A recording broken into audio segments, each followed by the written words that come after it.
에베소 상황의 9번째 시간으로 구원의 은혜라는 제목으로 말씀을 보겠습니다. 이 에베소 2장 8절은 바울 신학의 가장 핵심적인 내용이 담겨 있는 것입니다.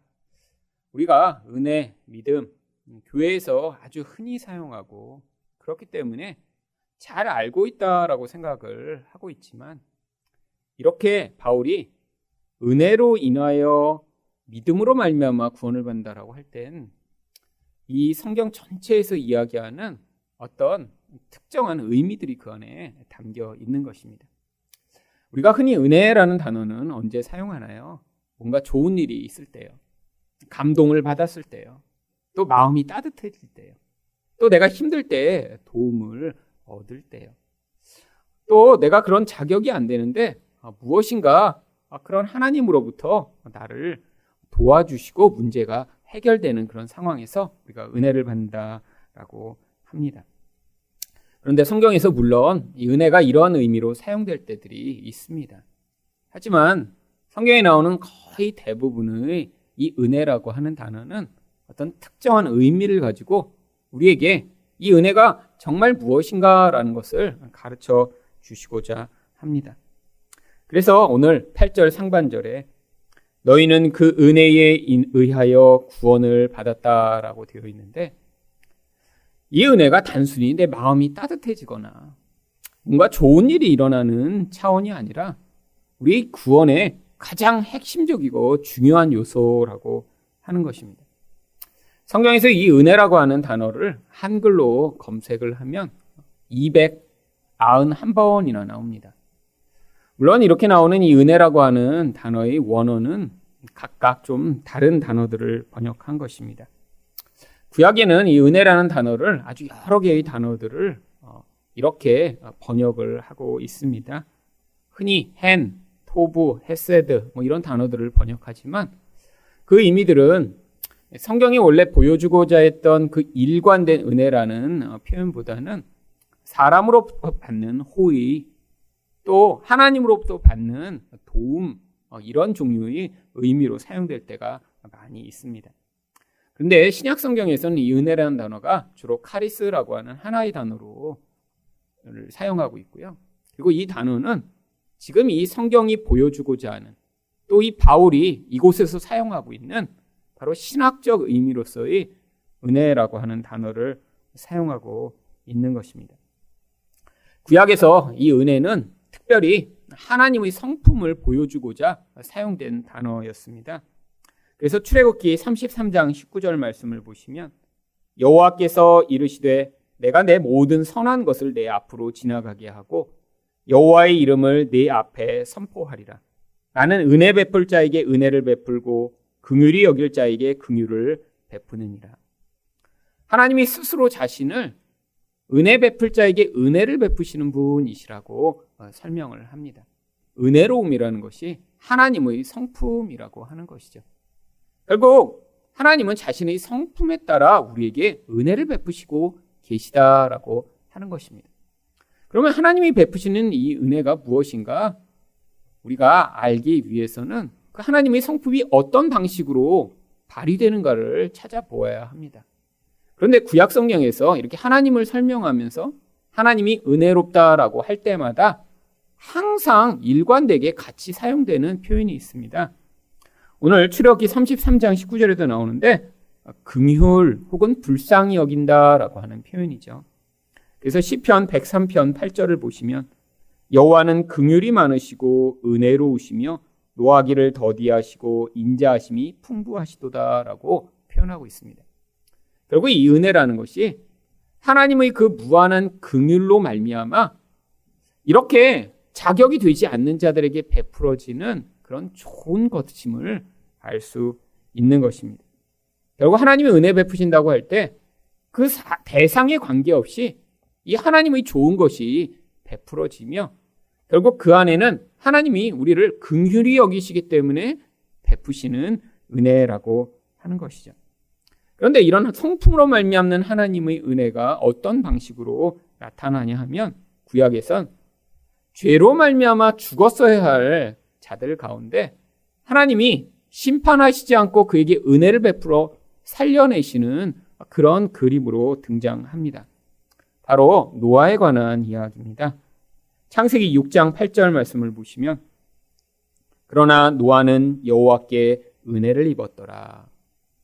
이 노아를 설명하면서 노아가 은혜를 입었다라고 할 때 맨 앞에 그러나라고 하는 이런 접속사를 사용하죠. 앞에는 이것과 반대되는 내용이 담겨 있다라고 하는 것입니다.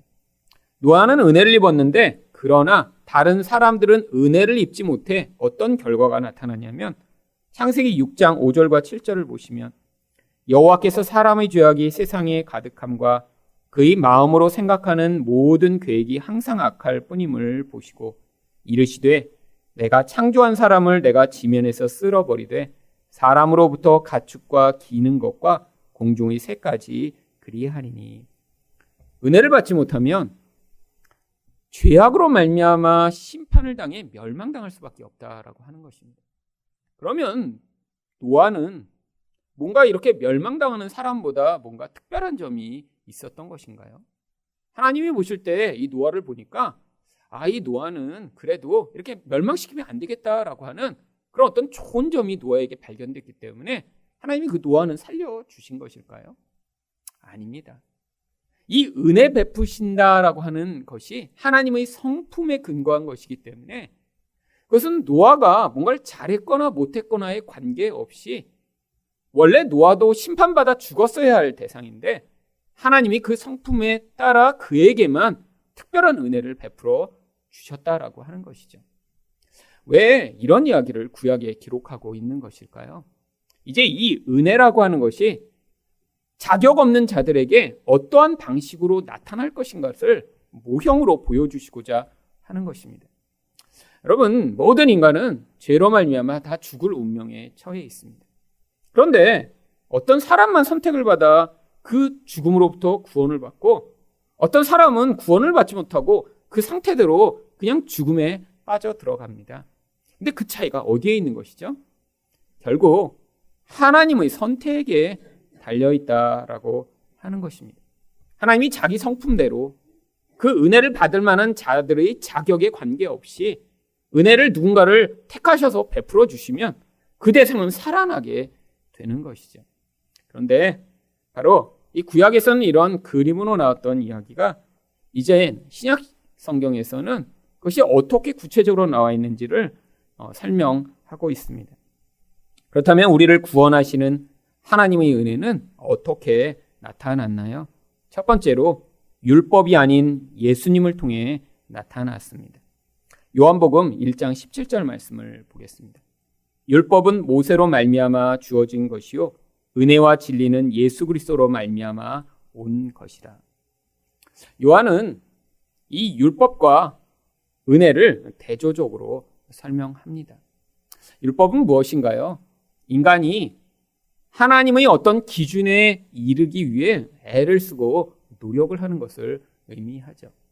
그런데 하나님이 이 율법을 주신 진짜 목적은 너희가 이렇게 열심히 무엇인가를 해서 하나님이 원하시는 그런 수준에 다다르면 그때 하나님이 너희를 기쁘게 여기셔서 너희에게 은혜를 베푸실 테니까 한번 노력을 해봐라 라고 주신 것이 아닙니다. 우리가 아무리 노력하고 애써도 하나님이 요구하시는 그 수준에 다다를 수 없어 우리는 노력하나 노력하지 않나 모두 심판을 받아 죽을 수밖에 없는 자임을 깨닫도록 하시고자 한 것입니다. 그런데 이렇게 하나님의 은혜를 깨닫기 위해 이 율법이라는 과정이 반드시 필요한 것이죠. 한 번도 노력해보지 않은 사람들은 이 노력함으로 말미암아 나타나는 그 결과가 얼마나 무익한지 그것을 깨닫지 못합니다. 꼭 공부 안 해본 애들이 나도 언젠가 공부하면 잘할 수 있어 이렇게 얘기하는 거랑 똑같아요. 열심히 종교생활도 해보고 하지만 그렇게 해도 그것이 나를 온전하게 만들지 못한다는 것들을 경험한 사람들이 이 율법으로는 내가 온전한 수준에 다다를 수 없구나라는 그런 고백을 하게 되는 것이죠. 이게 바로 이스라엘 백성들의 그런 인생이었고 역사였습니다. 한두 사람이 아니라 이스라엘이라고 하는 한 집단을 택하시고 그들에게 율법을 주셨는데 이스라엘 역사 내내 아무도 한 사람도 그 율법을 온전하게 지킬 수 없었습니다. 결국 인간이라는 존재는 하나님의 기준에 어떠한 애를 쓰고 노력을 해도 도달할 수 없는 자임을 보여주고자 하는 것입니다. 그런데 은혜가 어떻게 나타났나요? 이렇게 우리가 애쓰고 노력하는 그 결과로 우리 생명과 구원이 주어지는 것이 아니라 하나님이 예수 그리스도 안에 바로 그 하나님의 놀라운 은혜를 가득 담아 우리에게 주셨고, 그것이 바로 우리가 믿고 따라야 할 유일한 진리라고 하는 것이죠. 그래서 갈라디아서 5장 4절에서 바울은 이렇게 이야기를 합니다. 율법 안에서 의롭다 함을 얻으려 하는 너희는 그리스도에게서 끊어지고 은혜에서 떨어진 자로다. 결국 우리가 나의 행위로 말미암아 하나님이 나를 기뻐하실 것이다 라고 생각하고, 아니면 내가 열심히 다른 사람들과 하나님 앞에 살지 못했기 때문에 내가 하나님의 은혜를 받을 자격이 없다라고 생각하는 것, 이렇게 나에게서 어떤 자격 조건을 찾아 그것으로 내가 하나님으로부터 받는 무엇인가를 결정하려고 하는 이 모든 것은 결국 우리를 은혜로부터 멀어지게 만들고 그리스도에게로부터 멀어지게 만드는 것이라는 것이죠. 그렇다면 우리는 어떻게 더 깊은 은혜 안에 머물 수 있을까요? 바로 예수 그리스도를 온전히 믿고 의지하는 것입니다. 그런데 이 신앙생활 가운데 가장 어려운 게 예수 믿는 것입니다. 차라리 무엇인가 쉬운 거를 하나 주고 하루에 30분씩 성경 읽고, 그 다음에 20분은 성경 필사하고, 그 다음에 또 30분은 매일 주기도문을 100번씩 외우라고 하면 그게 훨씬 쉽습니다. 그거는 체크하면서 할 수 있어요.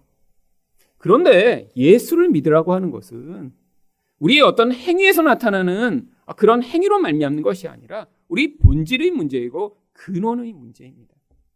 인간은 자기 행위로 자기 행위를 규제하는 어떤 종류의 행위는 할 수 있지만 이 영혼의 근원이 하나님과 관계가 끊어져 우리 인생을 뒤틀어지게 만들고 악을 토해내게 만들며 우리를 계속해서 우상 숭배로 끌어가는 그 경향성으로부터 우리가 스스로 자유로울 수 없기 때문에 바로 이 예수를 믿는 것이 이렇게 힘든 것입니다.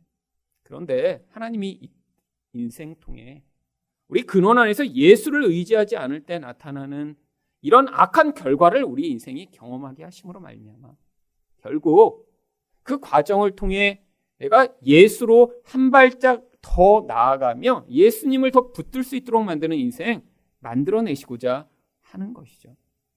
여러분, 구약성경의 야곱이라고 하는 인물이 있습니다. 근데 야곱이 130세가 되어 바로 앞에 섰을 때 뭐라고 고백하나요? 내 인생 130세를 살았는데 내 인생이 험악하였습니다 라고 고백을 합니다. 근데 여기서 이 험악하다라고 하는 표현은 너무 고통스럽고 단순히 힘들게 살았다라고 하는 표현이 아니에요. 이 험악하다라고 하는 히브리어 라는 그냥 악이라고 하는 단어입니다. 선과 악을 가르는 그 악이요. 아니 자기 인생 자체가 그냥 악하다라고 얘기하는 거예요. 아니 130년이나 산 이 야곱이 왜 이런 고백을 하는 것일까요? 더구나 바로 앞에서요. 바로 자기 인생을 영적으로 바라보기 시작한 것입니다. 왜 이런 악한 결과가 만들어지게 됐나요? 이 야곱이 거짓말을 하고 또 속이고 빼앗으려 했기 때문인가요? 그건 행위죠. 그 근원 안에서는 이 죄가 만들어내는 그 무서운 욕망이 계속 만족하지 못하게 만들고 자기 형을 질투하게 만들고 부러워하게 만들고 결국엔 내적으로 만족과 기쁨이 없어 결국 외부에서 주어지는 무엇인가를 내가 얻고 취해야 내가 만족한다라고 하는 그런 생각을 하게 만들었고요. 결국 그 결과 그가 속이는 자로 살고 거짓말하는 자로 살게 만들었던 것입니다. 바로 야곱은 자기 인생을 통해 그걸 고백한 거예요. 내 영혼 안에 있는 이 깊은 불만족과 고통이 내 인생이 내가 이렇게 노력하여 그것들을 취하고 거짓말해서라도 얻으려고 했던 이 결과로는 결국 악한 인생밖에 살 수 없었다라고 고백을 하게 되는 거죠. 이게 바로 성도의 인생이 예수의 다른 것으로 자기 영혼을 만족해하며 예수의 다른 것을 붙들려고 할 때마다 나타나는 결과로 경험되는 것입니다. 결국 이렇게 노력하고 애써서 어떤 결과를 만들어내려고 하는 이 모든 것이 어쩌면 우리가 어떤 기준에 다다르고자 하는 율법인 것이죠. 물론 이게 종교적으로 이런 교회 안에서 통용되는 어떤 행위를 해서 내가 이 정도를 하면 나는 괜찮은 신앙인이다라고 이야기할 수 있는 것 말고도 세상에서도 내가 어떤 수준에 다다르면 괜찮은 사람이고 내 나이에서 내가 이런 모습으로 살고 있으면 괜찮다라고 하는 이 기준에 다다르고자 결국 우리는 예수로 말미암는 그 은혜가 아닌 다른 것으로 내 인생을 채우고 내 인생의 그 근거를 삼으려고 하는 태도로 살아가고 있는 것입니다. 결국 은혜에서 멀어지면 우리는 이 땅 가운데 결국 이 악을 더 많이 경험할 수밖에 없습니다. 결국 우리 인생이 그래서 가장 애써야 할 것이 하나님, 내가 이 은혜에 머물기 위해 하나님의 그 풍성한 은혜에 머물기 위해 예수 그리스도와 동행하는 인생 살게 해달라는 그런 간구를 하며 우리가 살아야 하는 것이죠. 그래서 요한복음 1장 14절과 16절은 이렇게 얘기합니다. 말씀이 육신이 되어 우리 가운데 거하심에 우리가 그의 영광을 보니 아버지의 독생자의 영광이요 은혜와 진리가 충만하더라. 우리가 다 그의 충만한 데서 받으니 은혜 위에 은혜로라. 예수 그리스도 안에 은혜가 가득하고 또 진리가 가득하다는 것입니다. 그래서 예수와만 관계를 맺으면 그 하나님의 모든 좋은 것을 우리 안에 하나님이 채워주셔서 우리 안에 그 은혜로 말미암는 충만함을 맛보게 해주시겠다라고 하신 것입니다. 결국 우리가 은혜를 많이 받으려면 어떻게 해야 되냐요? 예수를 붙들어야 합니다. 하나님이 예수 안에 넘치도록 은혜를 담아 놓으셨기 때문에 예수와 관계 맺고 예수와 함께하는 자들에게 그 좋은 놀라운 은혜가 충만하게 부어지게 되어 있는 것입니다. 우리를 구원하는 하나님의 은혜는 또 어떻게 나타났나요? 두 번째로 예수님의 속량을 통해 나타났습니다. 이 속량이라고 하는 단어는 원래 값을 주고 사다라고 하는 뜻입니다. 그런데 주로 어떤 것을 값을 주고 사냐면 노예로 팔려있는 그런 종을 값을 주고 다시 사올 때 사용하는 단어입니다. 고대에 어떤 물건을 산다 할 때 노예가 가장 비싼 물건 중에 하나였겠죠. 가축보다도 훨씬 비쌌고요. 또 노예에 따라 아주 비싼 값을 치러야지만 되는 그런 노예들도 있었습니다. 결국 이 노예를 이렇게 값을 주고 사기 위해서는 아주 많은 희생이 필요한 것입니다.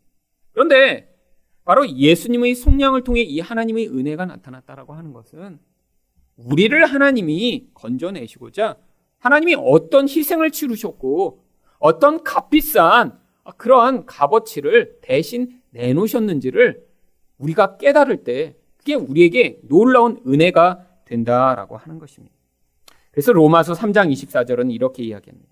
그리스도 예수 안에 있는 속량으로 말미암아 하나님의 은혜로 값없이 의롭다 하심을 얻은 자 되었느니라. 많은 사람이 이 값없이 의롭게 되었고 또 공짜로 구원 얻는다라고 해서 마치 이렇게 우리가 구원받은 것이 아무런 대가를 치르지 않고 아주 쉽게 그냥 구원 얻어진 것이라고 생각하는 경우들이 많이 있습니다. 근데 그렇지 않습니다. 성경이 이 속량이라고 하는 단어를 이야기하며 그 안에 항상 예수 그리스도의 속량이라는 것을 우리에게 가르치고자 하는 이유는 예수님이 우리를 구원하시고자 아주 값을 비싸게 치르셨음을 보여주고자 하는 것입니다. 그래서 그 속량의 내용이 히브리서 2장 9절에 나옵니다. 오직 우리가 천사들보다 잠시 동안 못하게 하심을 입은 자 곧 죽음의 고난을 받으심으로 말미암아 영광과 존귀로 관을 쓰신 예수를 보니 이를 행하심은 하나님의 은혜로 말미암아 모든 사람을 위하여 죽음을 맛보려 하심이라. 예수님이 이 속량을 하시기 위해 무슨 일을 하셨다라고 하죠? 죽음의 고난을 받으셨고 또 모든 사람을 위해 죽음을 맛보셨다라고 합니다. 여러분, 근데 예수님이 이 죽음을 맛보셨다는 게 우리와 같은 예수님이 인간이라 이렇게 한번 잠깐 죽으셨다 잠깐 살아나신 그런 이야기가 아닙니다. 예수님 자체가 하나님의 생명이며 그분은 영원하신 분이십니다. 영원하신 분에게 이렇게 잠시 죽음이 찾아왔다는 것은 그 영혼의 단절이 오는 것이죠. 하나님의 완전함이 깨어진 것입니다. 또한 완전한 생명이신 분이 그 죽음을 맛봤다라고 하는 것은 최고의 상태에서 최악의 상태가 된 것이죠. 단순히 높은 지위에 있다가 낮은 지위로 내려가는 정도가 아닙니다. 완벽한 생명이 그 죽음으로 말미암아 가장 낮고 비천하고 가장 최악의 상태로 처하게 된 것입니다. 결국 왜 이런 대가를 치르셨나요? 죄와 마귀에게 노예로 팔려버린 우리들을 구원하시기 위하심이시죠. 그래서 하나님은 이 속량이 앞으로 이루어질 것들을 보여주시고자 구약 성경부터 이 속량에 관한 이야기를 출애굽 사건을 통해 보여주셨었습니다. 신명기 15장 15절 말씀을 보시면 너는 애굽 땅에서 종되었던 것과 내 하나님 여호와께서 너를 속량하셨음을 기억하라. 그것으로 말미암아 내가 오늘 이같이 내게 명령하노라. 이 속량이라는 단어를 성경에서 찾아보면 그래서 항상 출애굽 사건과 연관을 시킵니다. 이스라엘 백성이 바로에게 노예가 되어 살고 있었습니다. 그런데 하나님이 그들을 구원하실 때 어떤 일을 하셨나요? 어린 양을 잡아 문설주와 문지방에 다 바르도록 하셨죠. 앞으로 이렇게 피가 흘려져서 어린 양이 죽어야 너희가 그 노예되었던 곳에서 자유를 얻게 될 것임을 보여주시고자 한 것입니다. 여러분, 이렇게 바로에게 노예되어 살아갔던 이스라엘 백성들의 모습이 원래 우리들의 모습입니다. 이 애굽의 바로는 마귀를 모형하는 인물이죠. 여러분, 마귀에게 노예된 자들의 삶을 우리는 세상에서 지금도 자주 보고 있습니다. 아주 높은 권력을 가진 사람이 자기 욕망을 이루고자 결국에는 사람들을 유린하고 파괴하는 그런 모습들이에요. 중독에 빠져 아무리 애쓰고 노력해서 벗어날 수 없고 그 고통 가운데 결국 멸망하는 사람들이에요. 아무리 많은 것을 가져도 두려움과 불안함과 우울함으로 끊임없이 고통하며 살아가는 사람들이에요. 여러분, 마귀가 사람들의 영혼을 지옥처럼 만듭니다. 아무리 풍요해도 아무리 높은 자리에 가도 만족이 없고 기쁨이 없이 살아가도록 만드는 그 모습들, 서로를 파괴하고 미워하고 저주하며 살도록 만드는 이 모습이에요. 그런데 얼마나 놀라운 일입니까? 우리도 똑같이 그렇게 끊임없는 욕망과 갈증과 두려움과 불안함과 우울함으로 살아갈 뻔한 우리들을 하나님이 예수 그리스도의 그 속량으로 말미암아 구원해 주시고, 물론 지금은 잠깐 슬프고 잠깐 고통당할지 모르지만 결국에는 영원한 만족과 기쁨이 있는 그 생명의 자리로 우리를 이끌어 주실 그 약속을 주신 것, 그것이 바로 우리에게 베풀어 주신 하나님의 놀라운 은혜인 것입니다. 마지막으로 우리를 구원하는 하나님의 은혜는 어떻게 나타났나요?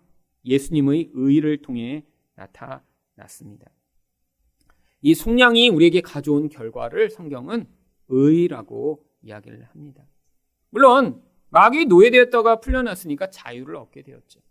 그런데 이 속량이라는 개념 안에는 또 어떤 불의한 것을 깨끗이 하다라고 하는 그런 의미가 담겨 있습니다. 그래서 디도서 3장 7절을 보시면 우리로 그의 은혜를 힘입어 의롭다 하심을 얻어 영생의 소망을 따라 상속자가 되게 하려 하심이라. 결국 하나님이 그렇게 우리를 은혜를 베푸심으로 우리를 의롭다라고 하셨다는 거예요. 내 의라는 것이 무엇인가요? 하나님의 모든 율법적 기준을 완벽하게 이루어서 하나님과 이제 관계 맺고 하나님과 함께 할 수 있는 그런 자격을 가지게 된 것입니다.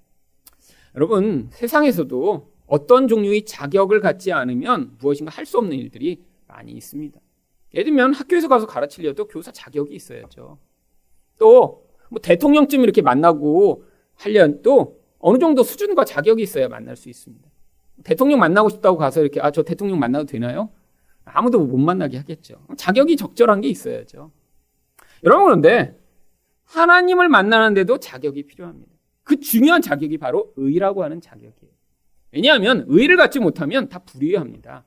근데 불의하면 무슨 일이 벌어지냐면 하나님의 기준과 다른 불의라고 하는 다른 기준을 가지고 있는 순간 하나님과 만날 수가 없게 되는 거예요. 그 의로운 하나님과 불의한 어떤 대상이 만나는 순간 하나님이 그 불의한 자가 의로운 하나님에게 더러운 것을 영향을 미칠까 봐 하나님이 이 더러운 대상을 불로 태워버리십니다. 그래서 절대로 불의한 자는 의로운 하나님과 함께할 수 없어요. 근데 여기에 가장 모든 문제가 다 숨어 있는 것입니다.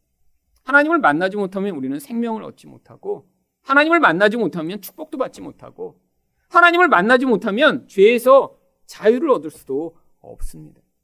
그래서 이 하나님을 만나 그 생명을 누리기 전에 우리에게 가장 먼저 필요한 것이 바로 의로운 자가 되는 것입니다. 그런데 이렇게 의로운 자가 되는 것이 우리가 노력을 했더니, 헌신을 했더니, 열심을 부렸더니, 아니 태생적으로 무엇인가 잘할 수 있는 사람이 그래도 최선을 다했더니 어떤 수준에 다다르더라가 아니라, 어떤 자격, 어떤 조건, 어떤 배경에 있는 자라도 다 이렇게 예수 그리스도로 말미암는 은혜로 말미암아 이젠 하나님을 누구나 만날 수 있는 의를 선물로 받게 되었기 때문에 이것을 은혜라고 이야기를 하는 것입니다. 그래서 로마서 5장 17절은 이렇게 이야기합니다. 한 사람의 범죄로 말미암아 사망이 그 한 사람을 통하여 왕노릇 하였은즉. 모든 자가 아담의 그 죄를 가지게 되었다라는 거예요. 그래서 이젠 죄가 모든 인생을 다 왕처럼 다스리게 되었는데, 더욱 은혜와 의의 선물을 넘치게 받는 자들은 한 번 예수 그리스도를 통하여 생명 안에서 왕노릇 하리로다.